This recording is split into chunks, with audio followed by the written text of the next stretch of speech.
Hello, everybody, and welcome again to another live episode of the Risk Matrix podcast with myself, Dr. Martin, and James Junkin. Hey, James. Hey, Dr. Martin, look, people are joining us here for our live episode. How was your 4th of July? Pretty good. I had my kids and we did some fun things and hung out and ate bratwurst, which is a Wisconsin thing to do, beer brats. So it was pretty good. What about you? I worked, but I got to hang out with some family and friends and recharge, get ready for this big push in the conference season that's coming up. All right. And while we're talking about conference season, let's talk about the fact that we're powered by Veriforce, and our sponsor is kind of Veriforce, but really is Veriforce's booth at the conference. That booth is 1201 at the ASSP conference. You're probably going to see Mr. James there. He's going to be tooting around. He's going to be talking and stop by the booth and see if you can catch him there to chat with him live and shake his hand. Catch this rhyme. Catch this rhyme. Contractor safety done. Catch us at booth 1201. Roll Tide. Roll Tide. Roll Tide. Right. So make sure that you visit Veriforce there and try to Where's Waldo, find Mr. James between speaking, politicking, and shaking hands and kissing babies. So yeah. So we're on our own today with no guests, Mr. James. We are, but I'd like to take just a moment. Okay. Before we get started, to send our thoughts and prayers out to the people of Texas, the Caryville community. We've all seen what's happening in the tragedy. I think there's over 100 so that have lost their lives, hundreds who have been impacted, maybe thousands. I followed that on the news over the weekend. I'm sure most of you did as well. I know I speak for Dr. Martin and everybody at Veriforce. Our thoughts and prayers are with you. Thank you, James. So let's get started here with our topic today. Yeah, this is a cool topic. I picked this topic. Don't want to interrupt you, but you've been very active lately in writing on LinkedIn. And you posted an article that caught my eye and evidently caught the eye of a lot of people because there've been a bunch of comments. The case for antecedent-based safety. ABC. So if you're following along with us, that was a blog post article Dr. Martin posted on June 28th, 2025. And I thought that was sort of interesting because I'd never heard of antecedent-based safety before. I've heard of behavior-based safety before. That's because there's no such thing, right? I guess what I was trying to do, James, is stir the pot, as I usually like to do, right? Because that's in my nature. But behavior-based safety has been around a long time. I think if you listen to anything that I've kind of put out there, I kind of knock on it, and I think with good right. Behavior-based safety, right or wrong, has kind of been made into this, focus on the behavior of the employee, try to correct that, and we get better, right? And I don't think that was really the spirit of what behavior-based safety was supposed to be, but it's what it's become. You said to me it's still alive and well. Well, one thing I know is over the past few years, and when I say few years, when you're 50, ish. Could be a decade. Years is a decade, 15 years, right? There's been this move in transition from behavior-based safety as a theory, if you will, into human performance and, safety two, safety differently, HOP, some of those other things. A lot of great debates out there. Related to this safety theories and how to bring workers home safe from high hazard jobs. And just about everywhere you go now, you'll see speakers at conferences, blog articles, books, webinars touting the benefits of being more human performance based, more systems based. And I believe that.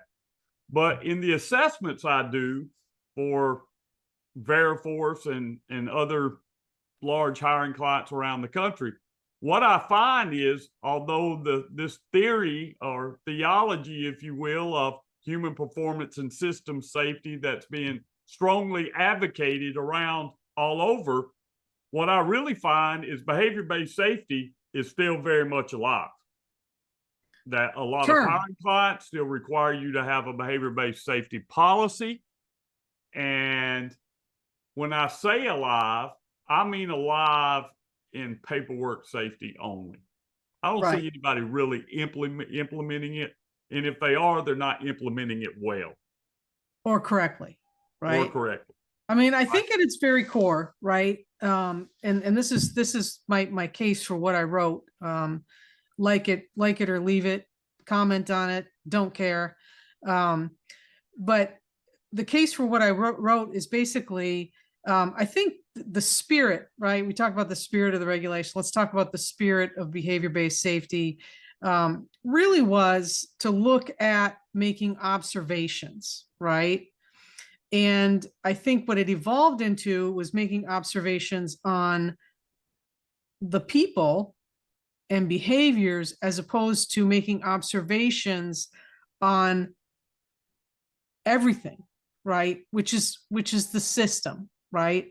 Which is what are the antecedents to why this happened, right? And if it had a different name, right? That's what I proposed in my article. If it had a different name, that we might be implementing it correctly in the spirit and manner in which it's supposed to be implemented. Well, this is one of my I would say pet peeves when it comes to behavior-based safety is what you said. It's very worker focused, right? And the way I was trained when I first got into safety is we're going to teach these workers, okay, we're going to come out here. It was all built upon Heinrich's 85% of all accidents are due to worker behavior. If we can fix the worker behavior, then nothing else matters. So what you were really saying is 85% of all accidents are the worker, 15% are the system. And what I find is probably reversed, right? There's lies, damn lies, and then there's statistics, right? I don't have any firm numbers that say that that's inverse, but based on my experience, it's probably inversely related. My favorite quote by Dr. Reason, that the actions of the worker tend to be the final garnish to a lethal brew that's been long in the cooking, right? That it's built upon bad management decisions, poor installation, faulty maintenance, bad training, all these things. So I think what you're really saying is, and if you talk to Scott Geller now, Scott Geller of 2024-ish versus Scott Geller of 1987, I think they've come around to the system side of this thing as well. And that's really what you're talking about, I believe, is get out of the camps if you want to. Let's figure out what it is that works. But workers perform in the system, and I know Scott Geller said this not too long ago. He's not for blaming workers for problems caused by the system, which is something Deming preached way back when. Right. So let me just recap this, right? If I could take a whiteboard and I've got behavior-based safety on it, I would take this this pyramid, Heinrich, right? And move it aside, right? And if we start then to look at, we take that pyramid aside and we stop focusing on the 85, 15, whatever, and we focus on what is the cause, what is the antecedent, right? Which I think is the spirit of what behavior-based safety should have been. There'll be a whole different makeup of how we look at things. Okay. So you said to me, is this a new theory? It's not a new theory, right? It's thank goodness, because all we need in safety is one more safety theory, right? I think there's a problem with the packaging. And I think nobody's really taught behavior-based safety the way that it should be taught, that have changed it since those 1980s, right? I had somebody write on my post, look at Alcoa and Paul O'Neill. Well, that's 1980, and we're not in 1980 anymore unless we've got a DeLorean, right? And we're taking it back to 1980. And Awesome. this individual couldn't give any other example of behavior-based safety as it was originally proposed being well implemented. Well, here's my whole thing with this. Aside of the fact that I think it's too worker focused, the implementation of behavior-based safety is very difficult because we have to get the worker. Okay, we're out there and saying the worker is going to observe an unsafe act. I'm going to correct my coworker.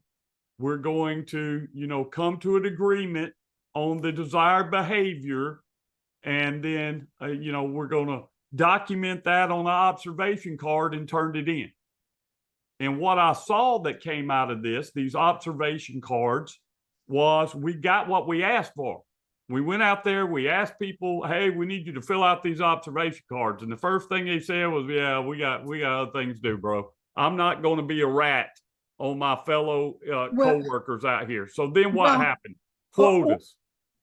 Yes, quotas, or people would do that and it would be behavior. Absolutely. When really what they should have been looking for was what was wrong with the system or the action or whatever, right? And looking at it as a pure antecedent as opposed to I've got to pin it on something that the worker did. So the way I look at what you wrote in your article, antecedent's a big word for somebody from Alabama, right? So as someone who does a bunch of incident investigations, this is a causal factor. What caused the worker to do what the worker did? What was the spec that started rolling the snowball down the hill? Exactly. So, in looking at these antecedents, how do you respond to like an organization now that has been in behavior-based safety for years, that's listening to us and says, hey, this makes sense. Let's transition this to looking at what the antecedents were to the behavior. In other words, let's try to move our program forward and expand upstream. It beyond behavior. Not forward, upstream. Let's move it upstream. Okay, right? Upstream. How do you respond to that? Well, first of all, I think you made a very astute comment at the beginning of the episode, right? We've got a lot of people throwing around behavior-based safety still and requiring it. Even big corporations require behavior-based safety of their subcontractors. And what we get is a program that probably was based in the 80s, maybe hasn't changed forever, and still is a paper-based safety thing. And they're not implementing anything, right? That's what I see more common than anything. The only one that's doing any type of observations for quote unquote compliance, if you will, are the safety professionals or somebody who's designated to go out there and do a formal safety assessment, right? Whether it's a hazard assessment, a compliance assessment, job site assessment, whatever. That's about the only time I see, routinely, hey, we're looking at what's going on. And it's all compliance based. Were they wearing the right PPE? Yes or no. Were they doing this? Yes or no. Did they have on their fall protection? Yes or no. And that's where it stops. So yes, policy, BBS policy, practice, not so much. Tracking of the leading and lagging indicators that come out of that, almost non-existent. Right. Or inaccurate. Right. So how do you change it? I mean, that's the $1 million question, right? Or the $100 million question. I think, well, first of all, unless we change our mindset, right, which is the call to action that I had on my post, unless we change our mindset within the community that perhaps behavior-based safety, the thought of that, just the name of it, right, puts us in the mode of something that is not an accurate portrayal of what we should be doing. Unless we can change that, I don't know if we can. I don't, if Amazon or another big box store is requiring that of their clients or their subcontractors, then we're always stuck in that behavior-based safety mode, and nobody's going to change their policy or program because it's what works when they send it in on paper. Well, I agree with that to some extent that hey, if you're a contractor and there's a requirement for you to have a specific program to come on site as a condition of employment, then it didn't really matter what James thinks from a perspective of safety, right? And even though there's been a lot written, and I'm a system safety guy, I'm a human performance guy, okay? I've yet to see someone say I need a human performance policy and implement a program and evidence of that in order for me to go get this job. But I have seen about 1 billion different hiring clients say I need a behavior-based safety program. So it kind of reminds me, I think it's back in 3 years ago or so at the OSHA Oil and Gas Conference. And I did a session on blending these two together. Behavior-based safety with a human performance concept, which is sort of what you're talking about. You know, I didn't really think about antecedent behavior-based safety, but I was talking about, hey, why can't we take the best of both worlds? And I think that's what you're talking about here. Because you know what I'm talking about, James. I'm talking about we all have hazard identification programs, and that's what we need. Right. That's what we need. And we need a re-education of how we look at hazards and how we're looking at the antecedents, the beginning stages of a hazard, right? And not focus on behavior, or and maybe not even focus on the systems, right? What is the hazard here? Well, I've always said this, and I believe we overcomplicate things. I'm from the country, okay? Safety's simple. Safety is simple. It's identifying hazards, putting controls in place. That's what safety is, right? Hazards are best controlled in the design and planning of the work, right? It's too late once we get to the sharp end to start worrying about hazards once the guys get into the field. So when I think of system safety, I'm talking about system safety in the concept of identifying hazards, putting controls in place in the planning of the work itself, in the design and planning of the work. Now, all these different theories out there seem to be extreme theories. On one hand, it's always about the behavior of the worker. On the other hand, it's always about the system. When the truth is, of anybody that's been out there, okay, and I'll take issue with zero blame cultures too. So, hey, let me tell you something. Sometimes they are to blame. Sometimes people do not care. Okay. Sometimes the antecedent is, I don't care. Now, as a percentage of that, I don't think people come to work to get hurt. Right. But I have run across people that don't care. That's why OSHA has a thing called unpreventable employee misconduct. Right. Unpreventable employee misconduct is an affirmative defense. And they allow us to use that. Why? Because sometimes, despite all the barriers, all the defenses, all the training, all the begging, there's not a safety management system in the world for I don't care. You have to fire those people, right? But let's say that's 3% of your organization. The rest of it comes down to what you're talking about. Can we identify hazards, put controls in place? You almost said something. I'm gonna let you finish. You know, and put controls in place. And I don't care what you call it. That's what I was going to say, James. You know, honestly, if I think about it more, antecedent is just another way of saying, look at the hazard ID process that you're doing. Okay. Are you looking far enough upstream? Right. Because I can look at, let's say we have something breaks on a machine and injures a worker, right? Some piece part, widget, whatever, breaks on a machine in a manufacturing facility and kills a worker, right? Right. Is it the maintenance? Maybe. Is it the sourcing of the machinery? Well, you know, was it low bid? There are 3 or 4 low bid? Maybe. Was it a defect in the manufacturing process? Maybe. I mean, these are the things we need to look at instead of looking closer to the source. Was it the behavior of the worker? Was it, something that was done differently that day? I mean, it could be as far enough upstream as the type of material that the machine was made of, right? If you Well, really want to go that I had a far. lecture last night. Okay. And this is something we discussed. I went back and looked at 3 incidents, 2 of which were fatality incidents, 1 of which was a serious injury incident, right?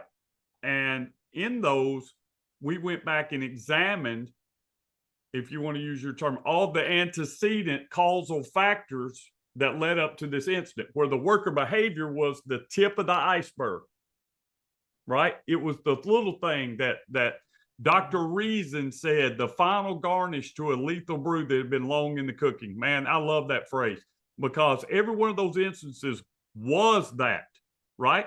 The worker, if they had not done what they did, the incident might not have occurred. However, everything that led up to that, if that had not happened, it wouldn't have mattered what the worker did, right? It was the Swiss cheese model in perfection. So as we look at these things, what I love and find interesting, anytime this topic comes up on LinkedIn, is people get really passionate on both sides, right? Oh, I love it. I love it when it becomes a fight. I mean, just super passionate, right? And somewhere we get lost in this is, I'm not defined by a camp, right? I'm neither a behavior-based safety proponent or a hot proponent. I'm for what works in your organization. I'm for the common sense committee. The common sense committee. However, I think all of us need to acknowledge the fact that while these new theories and implementation of some of them are really at the forefront of what's happening at a lot of conferences, books, webinars, we've talked about it here. I believe in some of the concepts that's come out. We're still burdened at the contractor level with having to implement something called behavior-based safety. Right. Okay. So I think this is some way to keep that framework of that program being compliance with your hiring client's expectations, while it's still at the same time incorporating system safety. What do you think of that? I mean, I think what I was going to say, James, is I think that with all these different theories and everything, we dance around what I'm saying, which is hazard ID as best we can upstream of the incident, and how could it have been prevented with all those different places in the stream, right? I want to go to some comments here. We got Don Kramer's like really writing into us. He said, both behavior-based safety and HOP comes down to one thing: risk management. We need to seek to understand the work, simplify the systems, provide the proper tools and training. Don, I don't know who your instructor was, but that's a pretty good comment there. Understand the work, plan, and execute. Actually, I do know who his instructor was, but we won't say it. Engage. Workers know what their challenges are, making them take shortcuts. That is human nature. How do we build the robust protection systems that still allow work to occur? And that's the crux of the matter there, right? If we have this behavior-based safety as how it's been implemented in the past, where we're, checking boxes and turning in tickets and, looking at the behavior as opposed to all those things before it, how do we change that, right? Maybe we rewrite a behavior-based safety system. I don't know. I think we need to get rid of just that terminology altogether. Well, I think academics spend too much time in their heads, okay, as an academic. Yep. Right? Agreed. Okay. We spend too much time in our heads and not enough time on the job site. Okay. Hazards are best controlled in the planning of the work. And despite all of these conversations, all of the books, all of the discussions, okay, here's what I find. I'm doing 100 assessments this year. As we look at the assessments and I look at part of their incident and acts investigation process, it goes back to the same thing Manuel did in his article, where he examined 1,000 cases, where I examined 1,000 cases. The assessments revealed the same thing. And 96% of the time, incident investigations say the worker did screwed up, didn't do what they were supposed to do, didn't follow policy, didn't follow procedure, and the corrective action is almost exclusively what? Retrain. Retrain. So while we know all these things academically and in theory, and I love a good theory, yeah, I like to debate a theory like everybody else. In actuality, the numbers in the profession tell me that we are still mired in looking at the worker as the source of all problems because the corrective action is all focused on the worker. Rarely do I see corrective actions that move beyond the worker. Like maybe our training program is garbage. How about that? Our lockout tagout program is 2 minutes and 56 seconds long. Come on, you're going to get me fired up now because all this talk about these different theories, what I'm seeing is everybody loves to debate it, but at the same time, at the implementation side of this, I still see the corrective action always focused on the worker without ever looking at the system the worker has to contend. There is no change. So there has been no change. You remember the famous debate that actually lives on YouTube, right? Between Todd Conklin and Scott Geller, right? At the ASSP if you haven't seen it, you should see the original, right? And there have been several iterations now of little walks in the industry that want to debate other things, safety 1 versus safety 2, HOP versus this, HOP. You know what? I don't care, right? There is no nobility in saying I'm better than behavior-based safety because now I'm looking at the system, when really at its core, I think originally that's what behavior-based safety was meant to be. It was meant to be a hazard identification system, right? To look at things within the whole system, right? It just got saddled with a bad name, right? And so, you know, I think we need to cut the garbage and we need to go back to just looking at hazard identification and having a program that's robust in and of itself, right? That looks at all of the different tentacles that go out from a potential problem and just solve the problem and stop with this academic debate in safety circles. Let me tell you something. I said this at the OSHA Oil and Gas Conference 2 years ago, and I thought people were going to have a heart attack and fall out of their chair. I committed safety heresy because I don't care if your team ever does another JHA, JSA again. And they're all like, oh, I can't believe he said that. Well, look, most of the ones that I see aren't worth the paper they're written on. They're just like observation cards. We asked for observation cards, we got observation cards. We asked for JHAs, we got JSAs and JHAs. And we're really good at setting moral judgments on workers after the incident. And we say, well, they missed this hazard and they missed that hazard. And they listen to me. If the workers could identify all the work steps, right? Identify all the hazards, put in all the controls and implement OSHA's hierarchy of controls, starting at eliminations. If they could do all that, we don't need safety professionals anymore. We don't even need management anymore. All we need is people just to dispatch these folks to the field. And so the first time you thought about hazard identification is when you pull out a JSA, it's too late. It's too late. All we're left with really at that point is PPE or stopping work. You know, and that's all. We're going to do an episode on this. That's another crutch that comes back, that when we fail to identify hazards in the design phase of the work is we're always quick to say, well, the worker could have stopped the job. Hey, man, how about you plan the job better, right? We put a lot of How about we don't put the responsibility worker in a on position where workers we don't? after the incident. Faults in others I can see, but praise the Lord, there's none in me, right? It seems to be the attitude in incident and accident investigation. So I know this went off chasing rabbits, and you got me fired up about this because what I'm seeing in the field is not what's being discussed at the conference, the webinar, the book, the great debate at all. And people get really passionate about all these, which theory they're in. I wish we'd get just as passionate as identifying hazards and bringing workers home safe, then we wouldn't high kill as a 6,000 people a year. Come on. Yep.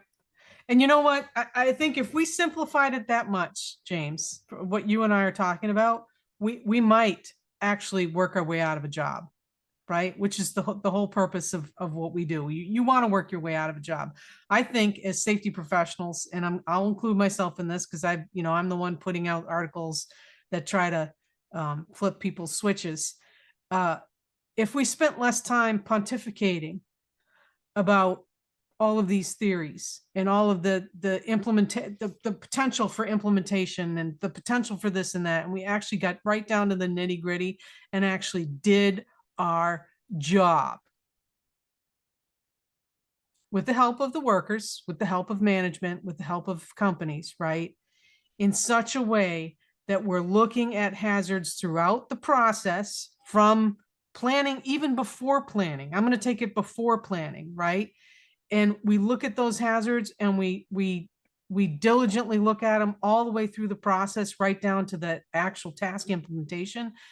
We wouldn't have to be debating all this other crap. Well, it comes back to something we've said before. The reason people love this is everyone's looking for a magic silver bullet to safety. Mm-hmm. If I just have this program, people won't get hurt. I have good TRIR, and I won't have serious injuries and fatalities. If I just put this program in place, and let me tell you something, there is no silver bullet. Safety is hard. It is a very difficult job, and I appreciate how hard it is. And I also appreciate the people who listen to this podcast, because one of the things that they're trying to do is get better. You know, they want to have encouragement and come to a forum like this and hear from us about our crazy ideas and how we might bring workers home safe from high hazard jobs. That's why I go to conferences. Hey, is there something else that I can do? Safety is hard. And I don't think a lot of people appreciate how difficult it is. They think that what we do is go around and check people's PPE all day. I wish all I had to do was check people's PPE. Put on your hard hat. All right. Wear your safety glasses. It's difficult, right? But it comes back to a commitment by your management team to give you the resources necessary to identify hazards in the planning and stage of the work. What I find is most safety teams are understaffed, right? They are overworked. The communication feedback loop between operations and safety is strained at best, because that's who's going to tell us what the hazards are. That's who's going to tell us whether our controls we've recommended are actually working or not. I always said, hey, if you want to find out whether something you put together in your safety plan, it makes sense or not, go talk to the people that do the work, because they're going to tell you, hey, man, this is stupid. Like, why am I wearing FRs in 112-degree heat out here in an open field where there's absolutely no hazard related to fire or explosion, right? They'll tell you whether things are stupid or not. So anyway. Boy, I fired you up, huh? Boy, I look, man, I'm getting old. I'm getting cranky. I hear the same stuff every year from everybody. We kill the same people every year. Yeah, it doesn't every year we kill the same people. Nothing changes. It doesn't change, because no matter what you call it, it still comes back to the basis of your article, which is, hey, man, hazard identification, putting controls in place. It's real simple. Right. What I'd like to do is throw up behavior. You can take antecedent, change it to hazard, right? Hazard IDs, finding out how to train people better on hazard identification, supporting them in hearing them point out hazards that they know are there. Like you said, getting out in the field and talking to the people who do the work, and they're going to tell you it's stupid. I work for a crane company, and one of the things that I would always do is go out and watch people work, not opine, watch people work and ask a lot of questions, right? Because they will tell you what's stupid and what's not, what's hazardous and what's not, if you listen. Okay.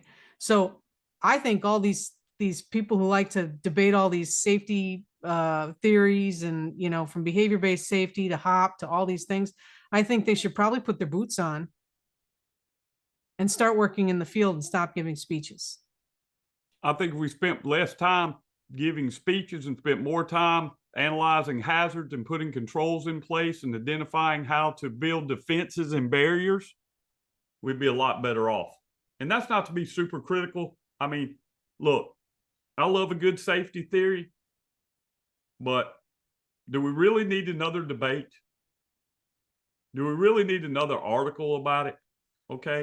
We all understand what's going on. It's kind of like the end of COVID, man. I was burnt out on that. I'm like, do I need one more article about COVID? Please Okay, no. we've got 26 million articles about COVID. Can we talk about something else now? Right. So if we really are serious about bringing workers home safe from high hazard jobs, and we're really serious about bending the serious injury and fatality trend, we need new tools, new methods of identifying hazards and building controls and barriers. And I'll agree with Todd Conklin on this, so that if we fail safely. That I can agree with, right? Okay. And that's why we have in his example, you know, he tells this really cool story about why we have an exclusion zone around a crane lift, right? Right. So, hey, we've inspected the rigging, we've got qualified operators, we're lifting safely, but we have people outside the swing radius. Why? Because if for some reason, whatever happens, we drop this load, the load falls, and some people would say the safety management system failed. Todd says, no, it worked. It failed, but nobody got hurt. Why did nobody get hurt? Because they're outside this barrier that we put up to build a defense, right? So I'm all for that. I'm all for that. And so I don't have to call that anything. I don't need to call it HOP. I don't need to call it behavior-based safety. I don't need to call it what that is good hazard identification, planning for the worst. And even though we expect the work to go as planned, we still have planned beyond that with the safety zone so that we can go ahead and fail and not kill anybody, right? So Kimberly asked for the link. If you send me an email, I'll find it and send it to you. But if you go to YouTube, this was at a session in San Antonio at ASSE back then. I think it's 2018. 2017 won it, 2018. It 2017, maybe. It was a great session. I enjoyed it. There were a lot of fireworks in this session.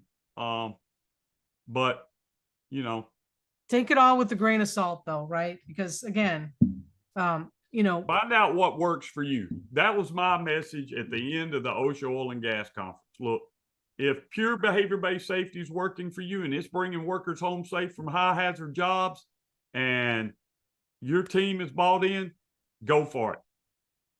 If a pure HOP system's working for you and you're bringing workers home, go for it. Because at the end of the day, that's what matters, right? Is everybody just make sure that your implementation is pure and solid and good and workable and is in progress and being implemented all the time, right? And please, if you go and look at the article that I wrote about antecedent-based safety, we have somebody who commented on there that they have an example from 1980 of behavior-based safety being implemented, a famous example of Alcoa and Paul O'Neill. If you've got another one, please put it in there, because I'm tired of hearing about some behavior-based safety program from the 1980s being our successful litmus of why a theory works.